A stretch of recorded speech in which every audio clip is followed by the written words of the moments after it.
வைரம் கிச்சனில் இப்போ சூப் மிக்ஸ் ரெடி பண்ண போகிறோம். வாங்க எப்படி பண்ணலான்னு பார்க்கலாம்.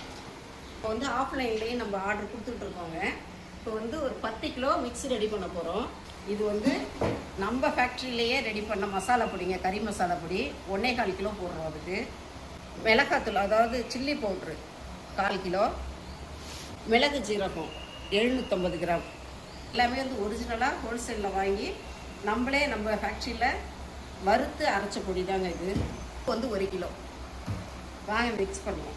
இப்போ நம்ம வந்து எல்லாமே மிஷினில் அரைச்சிருக்கோங்க. ஏதாவது 1 2 அரைக்காமல் மிக்ஸ் ஆகிருக்கும். அதனால இதில் வந்து ஜலிச்சு போட்டுக்கலாம். நைஸாக தான் இருக்குது. இது அப்படியே சேர்த்துக்கலாம். எல்லா பவுடரும் ஒன்றா வர்ற மாதிரி நல்லா மிக்ஸ் பண்ணிக்கணும். இது நல்லா மிக்ஸ் பண்ணிக்கிட்டு தான் நம்ம வந்து முடவாட்டுக்கால் பவுட்ரு நம்ம தனியாக அரைச்சி வச்சுருக்கோம். அதையும் நம்ம சேர்ந்து மிக்ஸ் பண்ணிக்கலாங்க. முடவாட்டுக்கால் ப்ளைன் பொடிங்க. முடவாட்டுக்கால் வாங்கி நம்ம க்ளீன் பண்ணிவிட்டு துருவி நிழலில் காய வச்சு நல்லா பதப்படுத்தி நம்ம அரைச்சிட்டு வந்துருக்குறோம். அந்த ப்ராசஸ் வந்து அப்போ நம்ம வீடியோ எடுக்கிறதுக்கு ஆள் இல்லை, அதனால் எடுக்கலை. நெக்ஸ்ட் டைம் பண்ணும்போது கண்டிப்பாக நான் அதை வீடியோ எடுத்து போடுறேன் உங்களுக்கு. இப்போ இந்த முடவாட்டுக்கால் பொடியை வச்சு சூப்பு மிக்ஸ் பண்ணுறத உங்களுக்கு காமிக்கிறேன் நான்.